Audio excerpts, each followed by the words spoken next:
Generating traffic and sales can be a challenge for online merchants. But selling on the Walmart Marketplace puts your products in front of millions of customers who shop on Walmart.com. And right now, sellers who join Walmart Marketplace can save up to 50% on referral and fulfillment fees for the first 90 days. So get started today. Head over to marketplace.walmart.com/savings. That's marketplace.walmart.com/savings.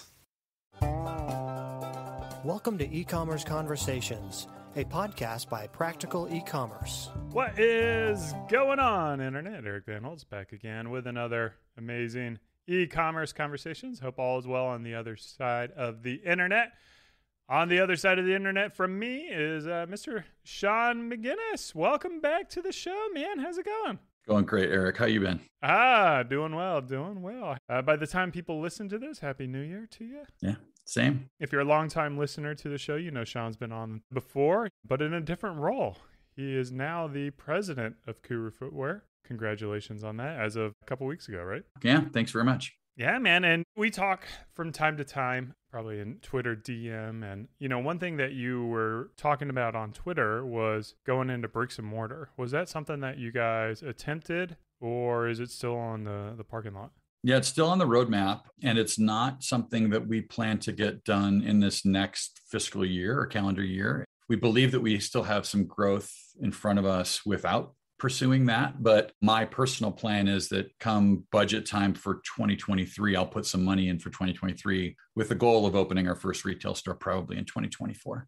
Okay. So it's a nice long-term vision that you've got going on there. Is that pretty consistent with the way you operate? You're kind of working on long time frames and... Yeah, we are definitely focused on the long game. And yet we're trying to grow as rapidly as we can, but grow in a way that's responsible and profitable, right? Yeah. Kuru's a private company, and so we don't share too much on the financial side. But what I can say is that we're growing very healthily. We're bootstrapped and we're profitable. So unlike a lot of the D2C darlings, I like to call them, all of the ones that have gone public recently that are losing money, we're running in the opposite direction from them. We are focused very healthily on growing the bottom line and doing so in a responsible way. And so there just feels to me like there's some sort of a limit on how quickly you can grow and do so in a profitable way without kind of outkicking your coverage. From an inventory perspective, take whatever side of the business you really want to dig into and look at. It's important to be mindful of all of those risks as well as the opportunities. I want to talk about your growth because you had a pretty gnarly year in a good way in 2021. And this is all while Facebook is kind of imploding. Where did you see the growth come from, and what kind of tactics are you guys executing on to capture that growth? Yeah, it's funny you use the word capture. We joke internally that we're focused quite a bit on demand capture. So we're playing real hard at the bottom of the funnel. Our business model and our product lends itself nicely to that. Imagine that you've got foot pain, you've got plantar fasciitis, whether it's self-diagnosed or you've actually gone to a podiatrist, and you run a search for foot pain solutions or things that can help with plantar fasciitis. We bid on those keywords in Google and Bing through the search engines as well as through shopping. So those are major drivers for us. The other big driver for growth was our email list. And so, selling to existing customers, repeat purchases, things of that nature. Those were the main drivers in 2021 in a very, very healthy way. So one thing that we kind of talked about before hitting record was also Amazon and that as a growth channel. And the way you describe your business, me personally, I think that would work for you guys. Just because you're kind of bottom funnel, you got a great product, and you're able to just kind of capture generic searches. I assume most of your stuff is generic search, like foot pain shoes or something like that, or what are people searching for? Yeah, we split our paid search. We run two different channels. So there's branded paid search and there's a non-branded paid search, and the non-brand funnels into a number of different categories. So pretty much if you navigate our site, that's kind of the way that we think about it. We think about it in terms of specific types of foot pain that people might search for. We think about it in terms of specific activities that they want comfortable shoes to go do. So a lot of search volume runs stuff like comfortable shoes for hiking or comfortable shoes for walking. And then the third vector is, and we're still in the process of kind of validating some of these assumptions, but there are a number of jobs and careers and things that you do to earn money that mean that you spend more than an average person does on their feet all day. And many of those jobs tend to be walking around in concrete. Think of stuff like delivery drivers or warehouse workers, retail workers, food service workers, nurses in healthcare, teachers. So those are kind of the three areas where we've got different buckets of keywords that we're buying into that kind of drive traffic. And we funnel them through kind of micro funnels on our site, right? So imagine a keyword related to men's shoes for plantar fasciitis that lands you on a men's plantar fasciitis category page where we've selected the shoes that are best for plantar fasciitis. And that takes you directly into the PDP page from there. So we're telling a little bit of the story about how our shoes do that. We include a testimonial from a customer that's specific to plantar fasciitis and how our shoes have helped with that specific condition. So those micro funnels have been a big part of the success as well. I mean, it's not just a marketing story. Our site is faster than it's ever been. It's converting at a higher rate than it ever has. It's all those things kind of working holistically and together that really drove our success last year. What does your team look like in terms of building this out? Are you doing all this in-house? Are you working with any agencies? So my strong preference is to build in-house teams. So we built up the e-com and the marketing teams where we could by hiring in-house. We have a mix of about 12 to 15 in-house personnel managing email, managing the e-com platform. We have an outsourced development agency that we work with on our Magento instance. And then we've got a couple of contractors and then one agency as well. So we work with an agency to handle our shopping engines specifically. That's an area that I've seen get really gnarly in a previous role where feeds can get disallowed and all kind of problems can kind of happen if you don't have that sort of, you're not herding those cats effectively. And so that's an area that we do pay for agency expertise with. And we're paying a lot of kind of freelancers and agencies on the brand side too, to really do some detailed market research on jobs to be done, persona development, really understanding like who are our customers and why are they buying from us. We still feel like that's an opportunity where we can grow our understanding in a way that will help us really drive better results. I'd say it's a good mix of internal and external, but mostly internal. How are you managing them and making sure that they're successful in their roles? Yeah, so I think, as you know, we use EOS as a system, an operating system, the entrepreneurial operating system. So I'm filling that role as integrator. The accountability chart within EOS is kind of a thing, that a touchstone that we refer back to pretty regularly. So every role has their 3 to 5 accountabilities that they're held accountable to. And each one of those roles has a primary set of KPIs that are leading indicators that we know lead to success. And so one of the things that we believe in really strongly is focusing on those leading indicators. I always refer to an e-com business as like a pizza oven, right? If you focus on the back end of the pizza oven and all you're doing is counting pizzas coming out, you're missing out on the opportunity of making sure that the team on the front end is gathering the right ingredients and you're making them in the right cadence and you're throwing them in the pizza oven at that point. More often than not, when things aren't going well, I see leaders just focused on like, where's the money? Where's the sales? Where's the dollars? And what you should be focused on is, what are the projects that are going to drive results 3, 6, 9, 12 months down the line? I think that comes from my SEO background. Those things take time to actually work. And so you need to have faith and confidence that you're doing things properly on the right end. So every employee and every team member has a set of KPIs and we track them on a week by week, year over year basis. So for us, everything gets dumped into a Google Sheet. It's a weekly cadence. So every Sunday to Saturday is a week and we compare week over week performance across the whole funnel of every single channel. And we look at it in a year over year basis and when things are in the green, we know we're doing well. One issue that I've kind of had with the color coding, and we've moved away from that as well, is like a lot of the times you set goals that you think you can hit, and then, with unknown certainty, and then you find out that those goals aren't realistic and they're not achievable. Right. It's kind of like what we were talking about projecting for 2022. You want to hit these goals, and then all of a sudden, if everything's red, then you build a culture of like anxiety. Am I getting fired? Right. Do you have that kind of issue? I mean, clearly not. You guys are growing astronomical, but I would imagine that's something that you've probably figured a way around. The only real conditional formatting we look at is the year over year view. So imagine a full funnel where we show, impressions, clicks, click-through rate, CPC, AOV, orders. So that whole funnel looks at this week. And then to the right of that is another grid that's basically last year's data. And to the right of that is conditionally formatted to just show the year over year construct. So it's just a tool, I think, for us. It helps us know where to look. I feel like my role is a mix between Dr. House, trying to determine what the health of the business is and what, if anything, is going wrong in the business. And that set of reporting really helps us pinpoint where to look to get the answer. if this is what's happening, let's go look at that channel and understand how the dynamic may have changed. Is it really just a competitive issue with new competitors in the space driving up our costs, and that way we're not hitting our ROAS targets? Or is it something different? Did we make a change that we needed to monitor and really go back in and try to time and understand, oh, that change seems to have driven that outcome. Let's go remedy that change. Let's go fix it. Last year's growth did not come without some heartaches and headaches. And we had a few things with match rate that, you change a bid type in Google and all hell broke loose. And we spent 2 or 3 weeks trying to dig out from under when we're making this change. And, these things, they happen. And so those reports really, to me, are the magnifying glass. They help us go look in the right place. Yeah. And then you dig it in and work to solve the problem, I assume. Yep. How do you know when the problem is not solvable? Wow. That's a great question. I think that match rate issue is one where we just kind of threw our hands up over a period of time. We did everything we thought we could do.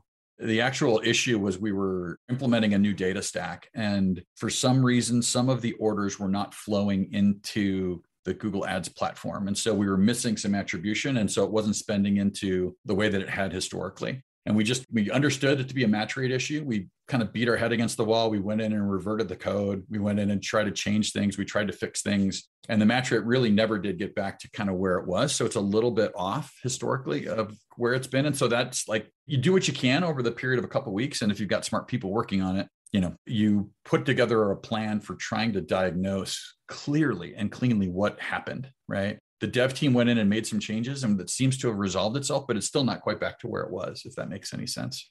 Forgive my ignorance, but what's match rate? I've never heard that before.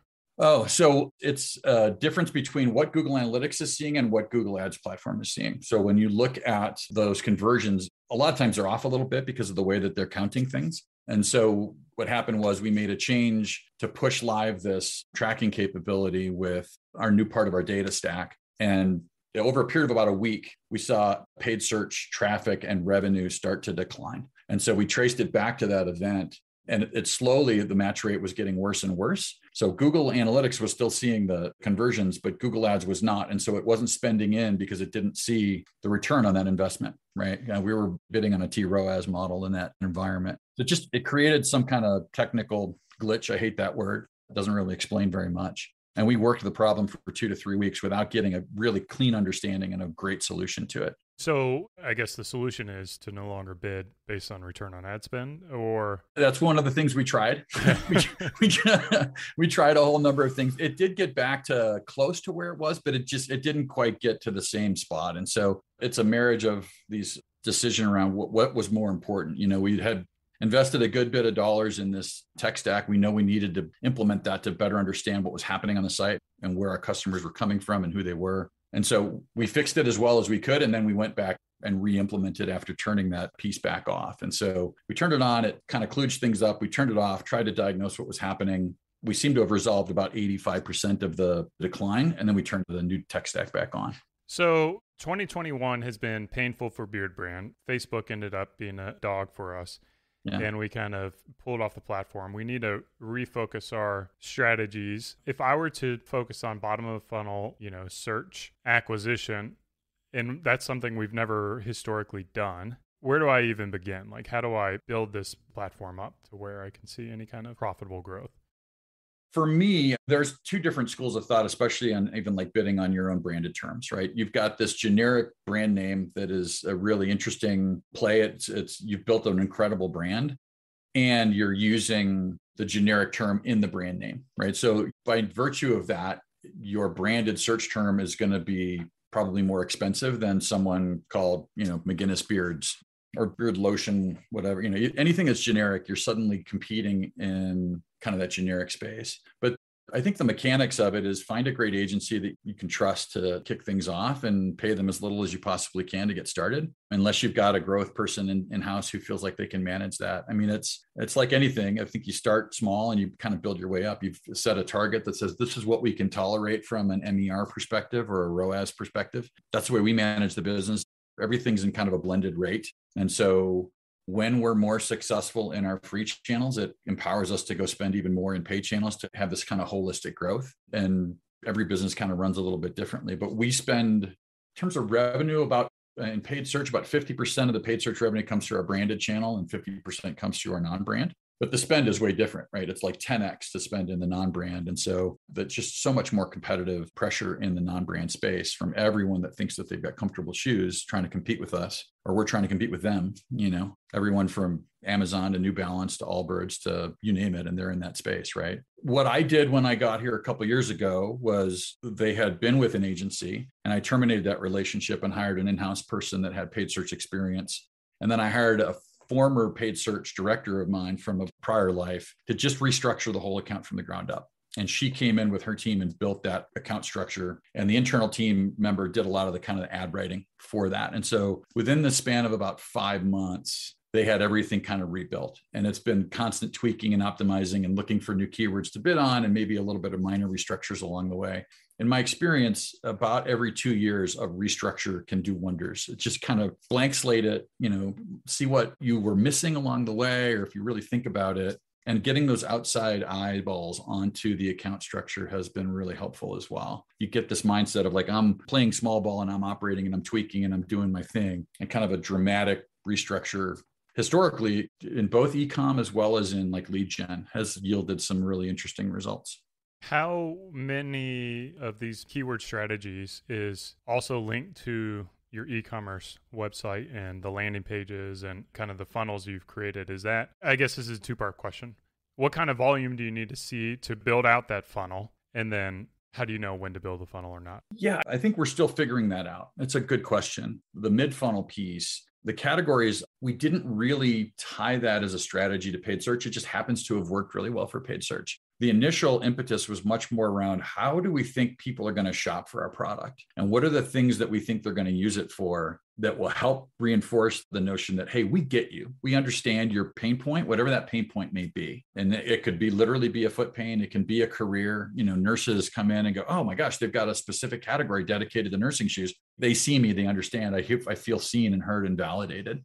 It just so happens that those landing pages or those categories have also worked really well for the paid search environment. And so we also have a series of, we call them experts corner pages that are in the process of being rewritten. So we're retooling all that for organic search. And then we're going to, mirror those into a no index, no follow paid search account structure. And we will tweak those and try to get them to be a little bit more conversion oriented along the way. But yeah, the new templates literally rolled out in the last couple of weeks. And so I'm really excited to see that. There'll be a couple hundred new pages rolled out in the next couple of months, probably. Can you describe what those pages look like? Yeah, sure. They are very kind of containerized. So as you scroll down the page, you get, a thing that takes up about half the page that specifically mentions the fact that, we're consolidating, for example, plantar fasciitis is the first one that went live. We have something like 5 or 6 or 7 different plantar fasciitis oriented content pages. The ultimate goal is to redirect all those pages to this one page that will speak to all of the different things that we want to talk about plantar fasciitis. So it will be a knowledge dump around what it is, how it's diagnosed, what are the treatment options, what are the things that you can do. But each of those will talk a little bit about how Kuru Footwear can help solve it and how our technology was invented to solve it. And so calls to action from there to take you directly into the category page. So think of that as kind of the first, a little more top of funnel. It's kind of a landing page experience that gets you ultimately that category page and then to the PDP.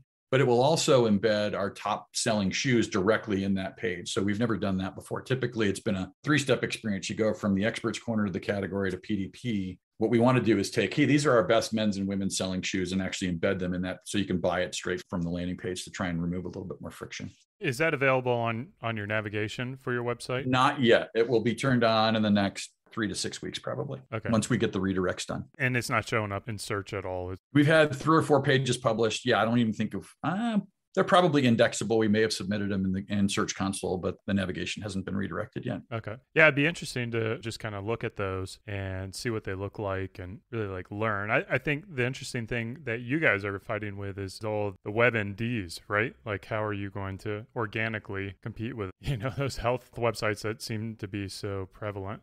Yeah, the interesting thing recently, so for the last 2 years, much of the last 2 years, I'd say our SEO game was pretty strong, and yet we still feel like there's a ton of room to go. With this algorithm update in November, we're seeing some pretty significant pressure. And the pressure has not come from the WebMDs of the world. It's come from these other massive publishers who have started to strike gold in the affiliate space. Places like Forbes and CNN, we're never anywhere in our ecosystem, and they suddenly are. And so one of our big strategies that we're really pushing on in the next, a couple of months, we've hired a new affiliate agency to try and really push into relationships with those types of publishers to see if we can get more bites at the apple. Some of that has happened for us organically down through the years and just kind of falls into our referral channel. We're listed on a great article in Runner's World for the best walking shoes. There's another one for Good Housekeeping for the most comfortable walking shoes. Those drive material, it's not a huge part of our business, but it's material. I'd love to 10x that, 20x that, 50x that in the coming 18 months. So we've got a team and a team member and a new agency that's going to really push on that vector. But it's not been pressure from the WebMDs, interestingly enough. It's these generic, big, huge publishing houses that have found, we can publish a listicle and make affiliate revenue by linking out to Beard Brand or to Kuru or to whoever. How are you building your affiliate network? How do you get those links on their pages?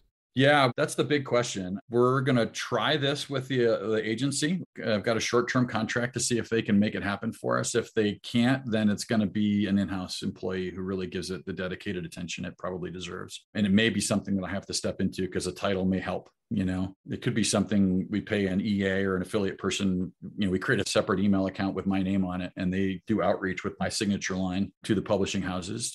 And we're happy to seed free product with our editors to make sure that they know that we're a legit company. That's the current plan. We'll see how it works out. Yeah, that's something that we're going to be exploring as well in 2022 is just building out our affiliate program, which has never been done before. Well, not successfully. Kind of working with influencers a little bit more and then, focusing for us on organic, how do we just get better at producing content on our blog as well as social media and things like that. Yeah, organic social is an area of focus for us as well.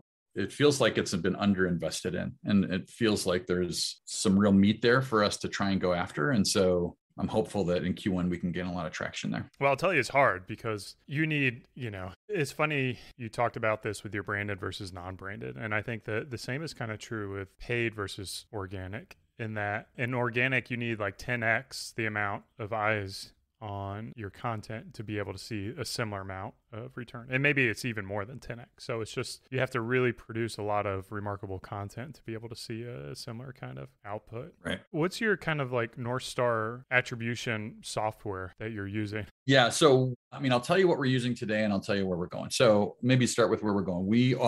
Rockerbox is the part of the data stack that we have just begun implementing. So we have not yet been able to see the results from that. It's literally weeks old. So it's just gathering data at this point. At some point in the next Q1, one of our Q1 rocks is to start using that as a source of truth. We'll continue to do what we've been doing, which is using Google Analytics. So what we've done thus far from a Google Analytics perspective is those reports that I mentioned. So I track in one Google sheet, we call it the marketing performance report, Google traffic by channel, this year, last year, year over year, Google revenue by channel, this year, last year, year over year. And then each channel has its own tab. And within that tab, the channel owner is responsible for reporting out, basically hand copying over. You can do this all with Supermetrics with a press of a button. I actually prefer to do it manually because I think it grounds me and really, that number looks off, and forces me to kind of go investigate and see if I can understand why that was happening. But with those channels that are specifically more top of funnel, expressly the non-branded paid search, the shopping engine, and the paid social, we go into Google Analytics, and down at the bottom inside the e-commerce, you can change your attribution model. And so we use what we call the position-based attribution model to evaluate, basically to mark up the revenue of what that channel would see on a last click basis to account for both first click and last click basis. And so those channels tend to be, in that view, about 30 or 35% more efficient than they are just looking at them in a last click basis. And so we use that, and then we set a target that says, hey, what's the ROAS of this specific channel? We call it the ad ratio. I prefer to look at it spend over revenue. I don't know why. I think I'm crazy, but like 4x feels a lot different to me than 25%. I like the idea of like 23.22%. Is that healthy or not healthy? Like, where do we think that lands in the spectrum?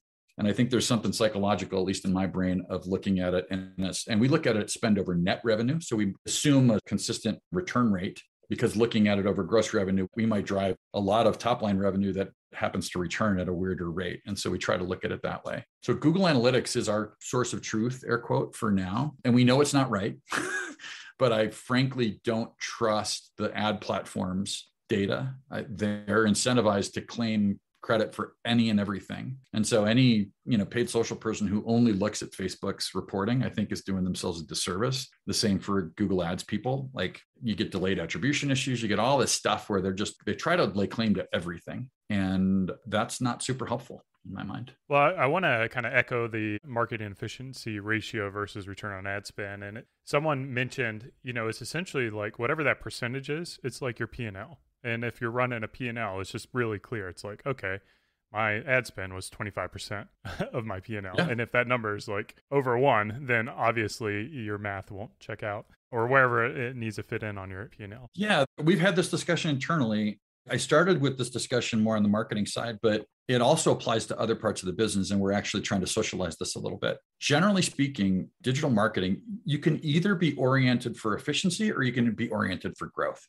Every now and then a blind squirrel finds a nut. You get both. Like there have been situations where I rebuilt paid search campaigns from the ground up and we become more efficient and drove 40% more revenue as an example. But that's a sliding scale, right? And so, as I mentioned even before, the MER, if our organic search volume and revenue drops, we can't spend as much without blowing out our MER. And so you have to adjust those things. They work in harmony together. But that same approach works even with inventory. One of the things that we went and dug into was we were having some inventory pressures like everyone was from about June on forward. And I went and tried to analyze how much money it was costing us to be under inventoried. We were paying to drive people to the website that did not convert. But that's not necessarily a great thing. But if you over-index and you push in the other direction and you're pushing for growth, that means you're less efficient in your inventory management system, right? That's another example where you can be oriented one direction or another direction. And it's just an intellectual exercise to go down. It turns out that it cost us a bunch of money, and that money was really more profitable than it would have been if you're looking at it in a pure P&L way, because we'd already spent the money to bring them to the site. And suddenly they weren't converting at the rate that they had historically. It's a huge missed opportunity. So it's a fun way to look at things. One thing that I forgot to ask when we were talking about it, but just out of curiosity, on your paid search, branded versus non-branded, you said you're seeing about a 10x. What are the expectations on return on ad spend? Are you breaking even for non-branded? Is that something that you want to see a positive return on? Or do you know that they're eventually going to get lumped into that branded section that's going to convert at a higher rate? Yeah, it's an interesting question. We are measuring it. What's the number that we're looking for? We definitely want it to return better than 1, but we're willing to get more unhealthy, right? If you look at it in a pure P&L way, this is the spend that you're comfortable with. But when you look at it in a blended way, at least we do, we say, well, we're willing to spend in a place that's not super healthy, but it's not 1-to-1 because revenue, you got to back out your COGS and all the other costs of the business to really understand what it's probably an unprofitable deal, frankly. And that's what I mean by saying, are you oriented for growth or efficiency? If you're oriented for efficiency, you look at every single deal and say that deal has to be profitable. That one individual sale, that channel, that group of AdWords, that specific keyword, everything has to be efficient or you wouldn't do it, right? But if you look at it in a blended way, you're more willing to tolerate that inefficiency in order to push for the growth. And so that's kind of the way we look at it. Yeah. Our North Star, I'm jumping around here and you'll have to forgive me, but okay. Our North Star has been a post-purchase survey question, just a single question. How did you first hear about us? And we have, all of our marketing channels on there. And what we'll do is we'll essentially prorate that number out to our new customer sales revenue for the time period and just kind of look at that as kind of like our North Star. Because I don't trust, our data, and nor do I trust my expertise to get analytics and, Google Ads and all that aligned, because there's just huge variances. Sure. In what I'm seeing. Yeah, we ask that same question. We just haven't baked it into our data just yet. So it's a discussion point. I guess, what I'm trying, trusting your customer to answer that accurately. Yeah. Is that a dumb thing? I don't know. No, it's hard. And the other piece about growth is you've got to be willing to take some risks, right? That's the other piece is I really do believe, we've got it in the budget this year. We had it in the budget last year and we tested a few things. We've got to move top of funnel. We've got to move into a more demand gen as opposed to demand capture mode. Let's say we decide nurses are going to be a target. Where do they spend time? Where can we spend money? What are the messages that will resonate with them? We need to put a whole plan together for how to get our brand in front of nurses or, other healthcare workers or teachers or whoever. I don't know, Sean, man, with the growth you've seen from demand capture, I think you might be fooling yourself. I think there might be, like you kind of talked about earlier, there might be channels for you that you're not currently captured in, like Amazon, that you essentially do what you guys do very well and now start doing that on Amazon. That, and honestly, just brand awareness too. That's the other place. Like I'm convinced that eventually we'll be playing in TV and radio and billboards and really raising awareness. Our CEO is fond of saying he wants to be the biggest brand you've never heard of. You know, if you've got foot pain, he wants to be in your face right alongside you when you are running those searches. But eventually, if we're going to really grow the brand, we have to break outside of that mode. And so we've optimized within that mode pretty strongly, but there's definitely continued opportunity for our brand. I'm convinced of it. Yeah, I think as you get up to 9 figures and beyond, that's clearly evident. Well, where can people connect with you, learn more from you, ask you to be on their podcast?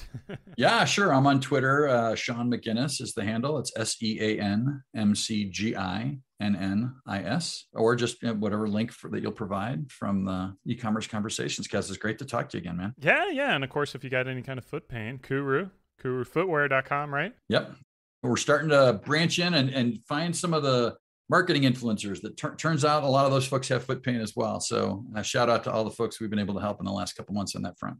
Sweet, Sean. Well, thanks for swinging by again. It's been a pleasure speaking, and I hope our listeners are as inspired as I am to start doing some of the things that you're doing. I'm like taking notes myself. So this has been another e-commerce conversations. Cheers. Keep on growing.